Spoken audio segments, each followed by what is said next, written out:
Bonjour et bienvenue. Aujourd'hui, on parle avec le candidat du Parti vert, M.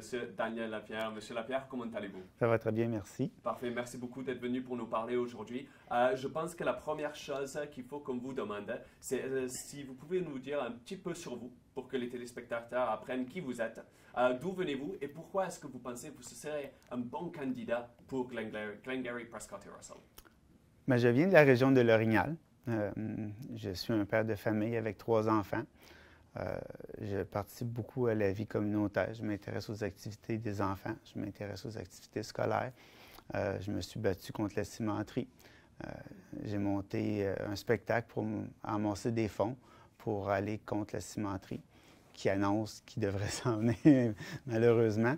On va toujours continuer à espérer qu'il y aura une façon de l'empêcher d'arriver. Je me présente aujourd'hui comme candidat au Parti vert parce que, selon moi, il y a des promesses qui ont été tenues par les partis politiques depuis des années puis qui n'ont jamais donné suite. C'est le fun de promettre des choses, mais si on ne les fait pas, ça ne donne rien. Puis je m'implique pour justement faire de la pression au gouvernement pour que les choses changent, pour qu'on ait le droit à une meilleure vie autour de nous. Bon, ça donne un bon overview pour les téléspectateurs de qui vous êtes. Et vous en avez touché un tout petit peu là dans votre introduction, mais notre première thématique aujourd'hui, c'est le changement climatique. Évidemment, c'est quelque chose que le Parti vert tient vraiment à cœur. Donc, quel est le plan? Quel engagement, pardonnez-moi, prenez-vous envers les citoyens de notre conscription en matière de réduction de gaz et pour vraiment aider le changement climatique à l'échelle locale et nationale? Mais il faut comprendre que se battre contre les changements climatiques, ce n'est pas quelque chose d'impossible. C'est quelque chose de possible. C'est faisable. Je donne l'exemple, je vais toujours donner l'exemple entre le Québec et l'Alberta. Longtemps passé, au Québec, on a choisi d'investir dans les énergies renouvelables, l'hydroélectricité.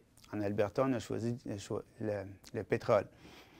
Aujourd'hui, le Québec est fort pour sa production électrique et c'est un bon investissement, il est encore bon pour des bonnes années, on fait de la maintenance, mais ceux qui ont investi là-dedans, l'économie est solide puis ça va durer longtemps.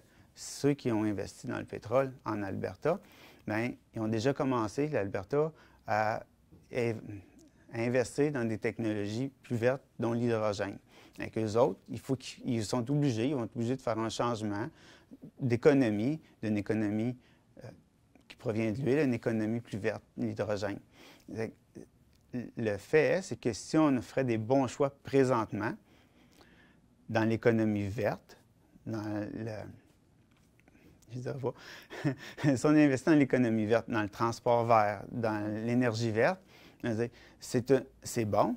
C'est bon pour l'environnement, puis c'est bon pour l'économie aussi, parce que c'est pas mauvais pour l'économie, l'énergie verte. L'hydroélectricité, les éoliennes, ça produit de l'énergie peu coûteuse, puis ça pollue pas. C'est juste un choix. Quand M. Trudeau il a été à Paris, puis il a signé l'accord de Paris, il dit on va réduire les gaz à effet de serre, il arrive ici, puis il s'achète un pipeline. C'est en contradiction, puis c'est un peu l'histoire du Canada. On a toujours promis d'investir puis de réduire les gaz à effet de serre, mais au bout du compte, les investissements n'ont pas été faits à la bonne place. Si on peut faire quelque chose, oui, on peut. Est-ce que c'est difficile? Non. Il s'agit juste de faire les bons choix pour arriver à un résultat qui est bon pour tout le monde. Si vous ne croyez pas à la crise climatique, bien, croyez à votre économie. L'économie verte est plus durable. Si vous croyez au changement climatique, bien, investissez là-dedans. Vous allez être gagnant dans les deux côtés. Absolument. Et d'un côté plus local pour la construction de Glengarry, Prescott et Russell, si vous êtes élu, quel changement voulez-vous mettre en place? Qu'est-ce que voulez-vous faire pour nous donner une vie plus verte en allant en avant? Bien, c'est certain que je n'ai pas un budget, je n'ai pas de choses, mais je vais pousser pour avoir des transports verts. Il y a beaucoup de gens qui voyagent de notre région vers Montréal et vers Ottawa. Si on aurait un transport vert, on parle de train électrique, on pourrait facilement se rendre sans polluer. Puis ce serait plus économique aussi parce que les transports verts coûtent moins cher que les transports de pétrole. Et vous avez parlé tantôt du cimetière à Colosseum. Il y a aussi une controverse récemment avec les poissons qui ont été trouvés morts dans la rivière Saint-Eugène, vers Saint-Eugène. Donc, comment allez-vous aborder les problèmes comme ça si vous étiez élu en tant que représentant pour notre région? Bien, c'est sûr que si on regarde Colosseum, dans la situation actuelle, je veux dire, il y a des choses que je m'implique parce que je ne comprends pas. Je veux dire, on est en crise climatique. Les Nations unies nous ont avertis. On sonnait la lampe et nous disaient on est en alerte rouge. Il faut faire quelque chose, ça presse. On est en danger. Dans cette optique-là, pourquoi que le gouvernement, puis là, je pousserais dans ce genre, on ne met pas un moratoire sur les industries extrêmement polluantes, puis dire oh, attends une minute, on a un problème. On va faire une analyse avant de donner un go, on va y aller. Puis si je regarde juste ma région propre, on est entouré de fermes. C'est excellent, les fermes, puis j'approuve. Sauf que la façon que les fermes sont gérées avec l'industrialisation, les pesticides, c'est de plus en plus, il y a de cancers sur ceux qui gèrent les fermes parce que les pesticides sont dangereux. On est dans une région rurale, il y a beaucoup de fermes, il y a beaucoup de pesticides. On a déjà Ivaco, qui est un gros risque. Puis là, on a les fermes, on a Ivaco, puis là, on vient mettre Colosseum en plus. C'est-à-dire, on rajoute un problème. Au lieu de régler les problèmes qu'on a, on va en rajouter. Si on travaillerait pour rendre les fermes plus biologiques, au lieu d'être plus industrielles, on réduirait le risque de cancer de cette façon-là. Ivaco, il est là. Il y a toujours des façons d'améliorer la production.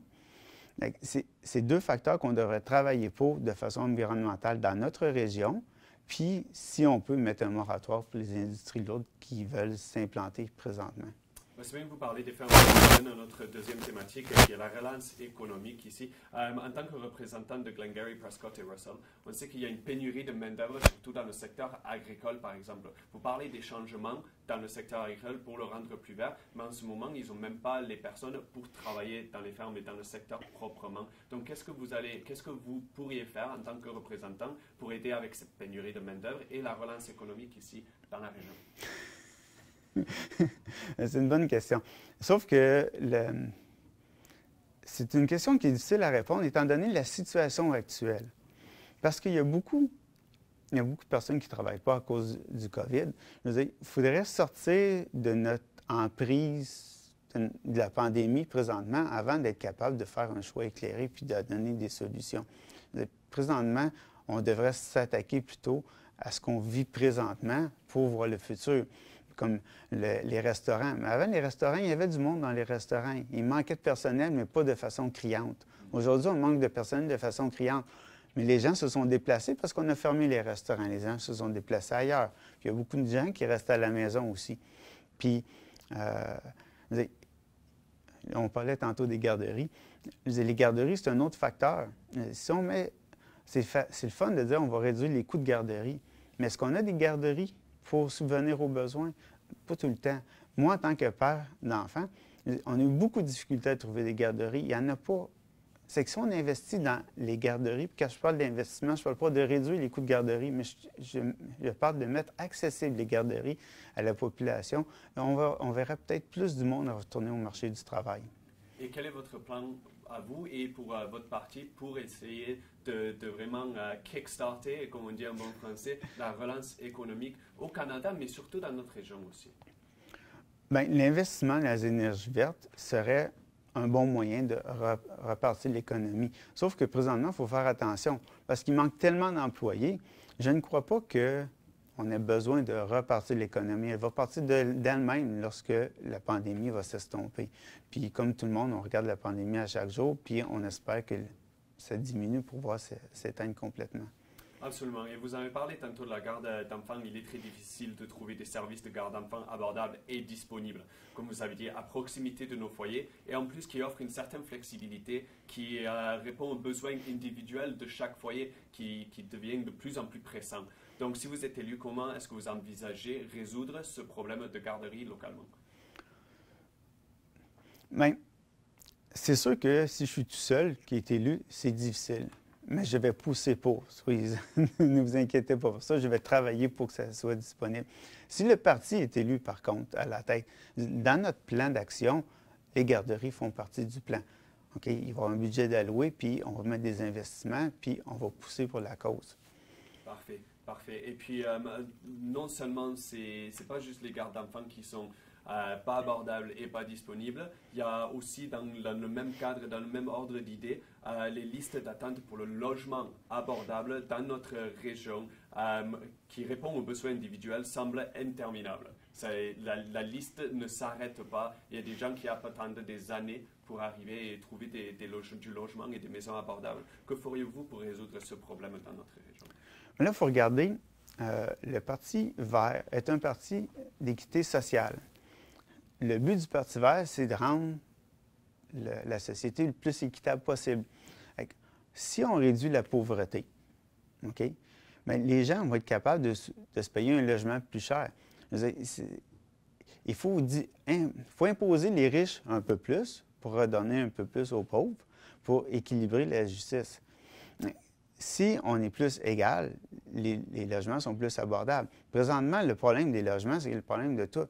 La différence entre les pauvres et les riches augmente. Les riches sont plus riches, les pauvres sont plus pauvres. Les riches peuvent se payer un logement le plus cher. Ils participent à l'augmentation des coûts.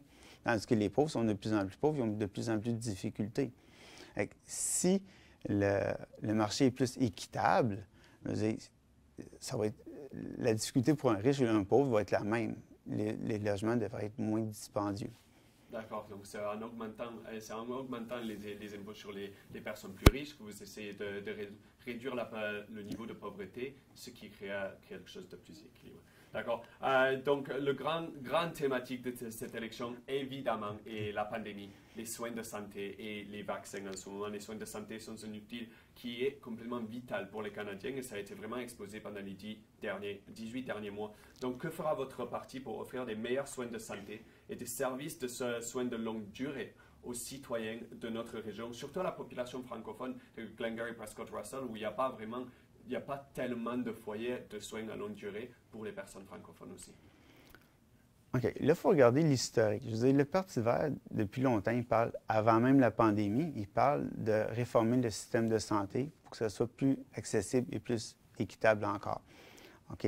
Là, on fait face à un événement spécial, OK, qui vient faire la lumière sur le problème de santé qu'on a dans la région, les problèmes dans les établissements pour les personnes âgées. Mais ce n'est pas des problèmes qui datent d'hier. Ça fait longtemps que ça existe. Ça fait des années qu'on en parle. C'est pas nouveau. Puis, juste pour ajouter à la pandémie, je donne un exemple. C'est un exemple personnel, je ne me mets pas. Mais quand on a parlé en 2003 du SRAS, on lisait dans les journaux « Système de santé pas préparé ». En 2009, H1N1, on disait « Le système de santé pas préparé ». En quelque part, quand on a des événements comme ça, il faut dire, bien, il y a un problème, puis il faut le régler. C'est sûr que moi, je regarde ça avec un certain recul. Les frontières devraient être la première ligne d'attaque. Après ça, les hôpitaux, puis les soins de santé, puis après ça, la recherche, les vaccins. Il ne faut pas juste travailler sur les hôpitaux, puis le soin de santé. Il faut regarder l'ensemble, puis d'où le problème provient, puis il faut mettre des actions à toutes les étapes pour être capable d'affronter les problèmes futurs. Donc, quelles seraient vos priorités à ce point-là? Bien là, pour l'instant, la priorité, je veux dire, c'est de convaincre le monde.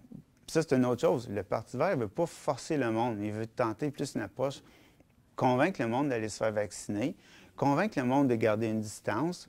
Il y a tout le temps des exemples qui nous font dire qu'on a manqué notre coup en quelque part.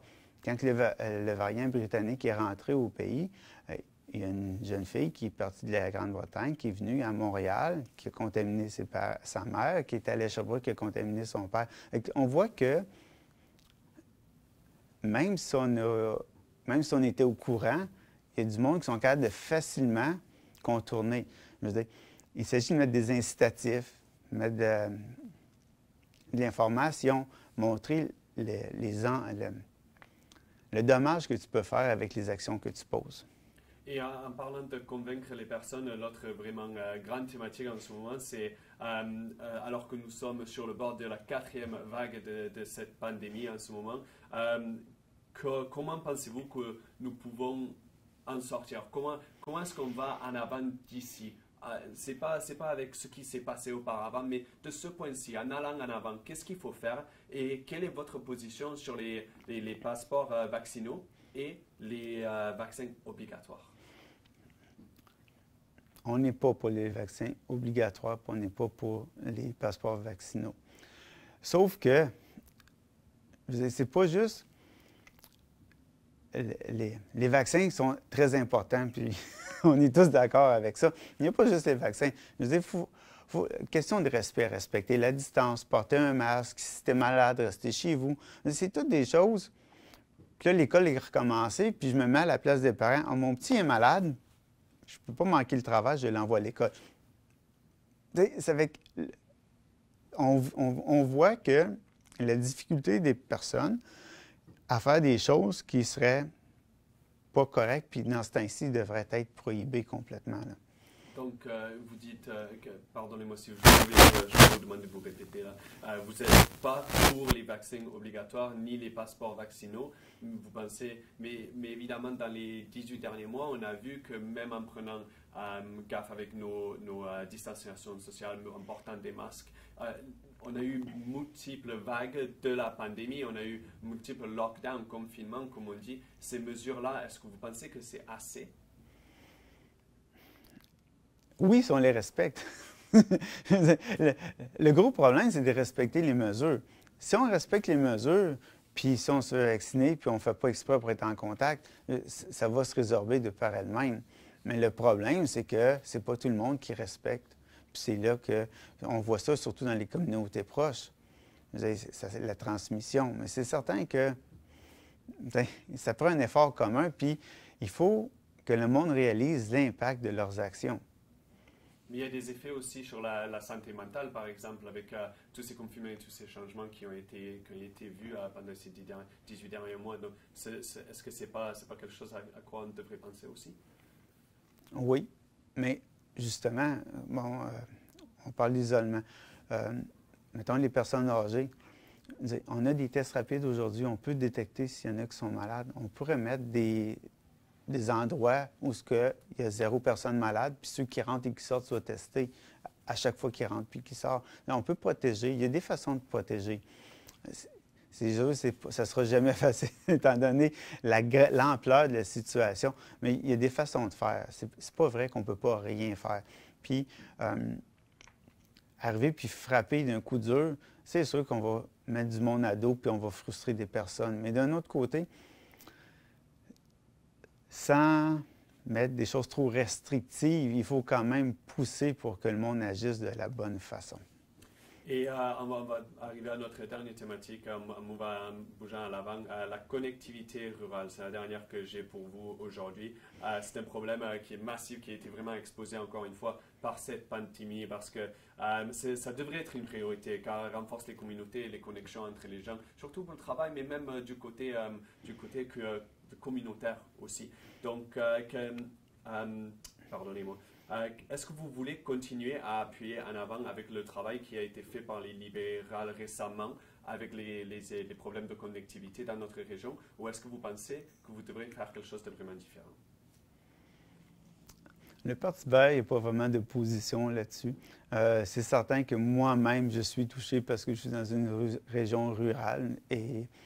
Sauf que, oui, c'est important, mais c'est peut-être pas la priorité. Oui, c'est une des priorités, mais si on regarde comme les Autochtones qui n'ont pas d'eau potable, ça devrait être une des priorités. Mais si on coupe l'eau dans toutes les maisons demain matin, qu'est-ce qui va se passer? Mais ça fait 25 ans qu'on promet des gens d'avoir de l'eau, puis ils n'en ont toujours pas. Avec, oui, l'Internet, c'est une priorité, mais je ne crois pas que ça devrait être la première priorité à mettre l'accent dessus. D'accord, M. Lapierre, je vous remercie tellement d'être venu nous parler aujourd'hui. Je vous donne juste la dernière question, ce qui est, pour conclure, je vous donne le dernier mot. Pour les habitants de notre région, les téléspectateurs qui écoutent en ce moment, pourquoi est-ce qu'ils devraient choisir Parti vert? Pourquoi est-ce qu'ils devraient choisir Daniel Lapierre? Bien, c'est juste une question historique. Si on regarde les promesses qui n'ont jamais été tenues par on parle du Parti libéral, on parle du Parti conservateur. Même aujourd'hui, ils promettent de quoi contre les changements climatiques, mais ça fait plus de 20 ans qu'ils nous promettent, puis à chaque année, les gaz à effet de serre ne cessent d'augmenter. Mettre au pouvoir ou voter pour le Parti vert, ça fait juste dire au gouvernement, c'est important, puis on veut que ça change. Puis vous n'allez pas perdre votre vote si vous votez pour le Parti vert. Vous voulez juste montrer que oui, on veut un changement, puis oui, il faut aller dans la bonne direction, tout simplement. Monsieur Lapierre, je vous remercie tellement et je vous remercie pour avoir écouté. À bientôt. Merci.